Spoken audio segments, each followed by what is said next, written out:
Assalamualaikum warahmatullahi wabarakatuh. Waalaikumsalam warahmatullahi wabarakatuh. Selamat pagi Pak Jaki, selaku guru ekonomi kelas 11-2, dan selamat pagi teman-teman kelas 11-2. Oke, di sini kami dari kelompok 5 izin mempresentasikan hasil diskusi dari kelompok kami. Sebelum itu, izinkan kami untuk memperkenalkan diri kami masing-masing. Saya Naysila Putri Sofyan. Saya Cynthia Besregar. Saya Tiara Luna Zuridia. Saya Reza Jofri Sesa. Saya Rahma Jani. Saya Jaiko Benhaim Pasagara Siomi.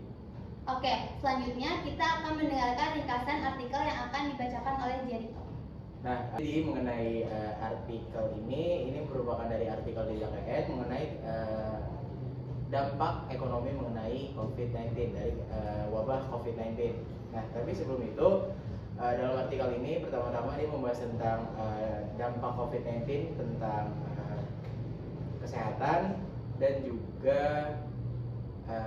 lingkungan sosial. Tapi di sini kita akan mengutamakan mengenai pembahasan tentang ekonomi, di mana pemerintah dan juga Bank Indonesia memberikan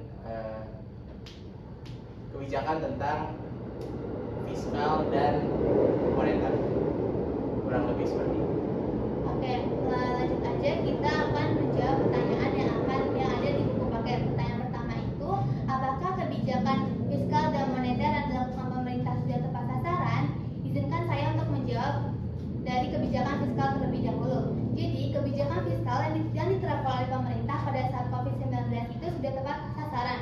Kita dapat lihat dari 3 poin yang akan saya jelaskan. Yang pertama itu ada peningkatan pengobatan COVID-19, alokasi anggaran dana untuk fasilitas dan alat kesehatan serta obat-obatan dan insentif tim medis untuk menekan penyebaran COVID-19 serta meningkatkan pelayanan kesehatan untuk pasien. Yang kedua itu adalah bantuan sosial. Pemerintah melakukan program-program seperti PKH. PKH itu program Keluarga Harapan, KIP itu Kartu Indonesia Pintar, serta kartu bantuan sembako dan beras sejahtera untuk membantu meningkatkan daya beli masyarakat yang terkena dampak ekonomi pandemi.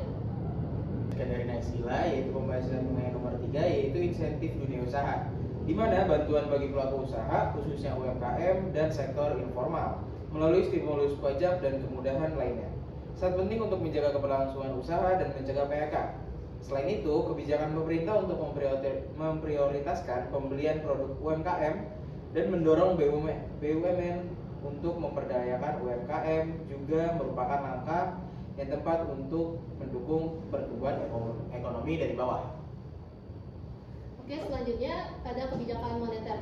Kalau dari artikel yang kelompok kami ambil ini, kebijakan moneternya itu lebih bersifat anjuran atau sasaran yang diharapkan dilakukan oleh otoritas moneter atau Bank Indonesianya. Seperti yang disebut dalam artikelnya itu ada menjaga nilai tukar, mengendalikan inflasi, relaksasi kredit, dan juga penyaluran KUR. Jadi karena masih bersifat anjuran, itu belum ada bukti secara langsung kebijakan itu diterapkan. Walaupun begitu, arahan yang diberikan itu sudah merupakan langkah yang relevan dan sesuai untuk mengatasi kondisi krisis COVID-19 saat itu. Karena kebijakan moneter itu memang diperlukan untuk menopang dunia usaha, mengendalikan inflasi, dan juga mendukung kebijakan fiskal pemerintah. Nah, kemudian nomor 2 yaitu bagaimana dampak yang ditimbulkan dari penerapan kebijakan tersebut. Nah, di sini saya akan menjelaskan dampak bagi masyarakat. Ada 2 poin, yaitu bantuan sosial meningkatkan daya beli masyarakat. Nah, pemerintah ini menggulir berbagai bantuan yaitu PKH yang sudah dijelaskan oleh Nay, KIP, dan kartu bantuan. Nah, ini ditujukan untuk kelompok masyarakat yang rentan agar tetap bisa membeli kebutuhan pokok sehari-hari selama pandemi, sehingga daya beli masyarakat itu tetap terjaga walaupun krisis ekonomi. Nah, yang kedua itu ada penyerapan tenaga kerja melalui program-program padat karya. Pemerintah ini melakukan refocusing dana ke program-program padat karya, terutama di bidang infrastruktur dan pedesaan, sehingga ini merupakan peluang besar banget bagi masyarakat yang kehilangan pekerjaannya akibat PKH massal. Walaupun program tersebut itu tidak sepenuhnya memenuhi peluang kerja yang kehilangan pekerjaannya. usaha, termasuk dukungan terhadap UMKM. Nah, prioritasi belanja pemerintah dan BUMN untuk produk UMKM meningkatkan peluang bisnis kecil bertahan meskipun sebagian besar mengalami kesulitan dalam operasionalnya. Baik, dampak ketiga atau terakhir yaitu dampak terhadap keuangan negara. Defisit anggaran meningkat, relokasi APBN dan fiskal insentif dapat meningkatkan pengeluaran negara sehingga dapat meningkatkan defisit anggaran dan dapat membutuhkan obligasi negara. Oke, sekiranya itu aja pemaparan materi atau hasil diskusi dari kelompok kami. Apakah ada yang ingin bertanya? Apakah ada yang ingin bertanya? Silakan Husna. Perkenalkan, saya Rusna dari kelompok Undang-Undang. Tadi sempat disebutkan bahwa dalam kebijakan fiskal pemerintah adanya bantuan sosial. Namun jika bantuan sosial itu tidak tepat sasaran, namun bagaimana cara mengatasinya? Oke, terima kasih Husna atas pertanyaannya. Sebelumnya, izinkan kelompok kami untuk berdiskusi terlebih dahulu. Oke, terima kasih atas izinnya untuk kelompok kami berdiskusi terlebih dahulu. Selanjutnya, izinkan kelompok kami untuk menjawab pertanyaan dari Husna. Baik, saya akan mengulangi pertanyaan yang telah dilontarkan oleh Husna. Baik, izinkan saya mengulangi pertanyaannya. Dalam artikel adanya bantuan sosial, namun jika bantuan sosial tidak tepat sasaran, bagaimana cara mengatasinya? Yang paling pertama yang dapat dilakukan adalah memperbaiki data penerima bantuan. Dengan memperbaiki data penerima bantuan dapat mengurangi hal-hal yang namanya kurang tepat sasaran.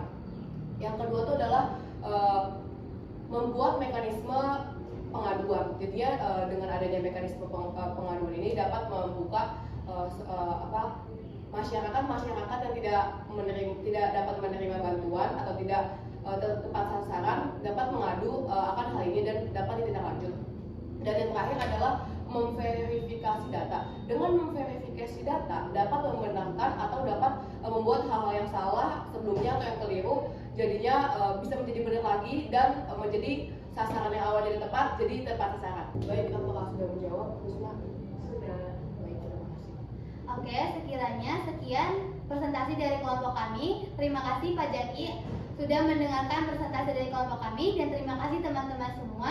Kurang lebihnya kami meminta maaf. Wassalamualaikum warahmatullahi wabarakatuh.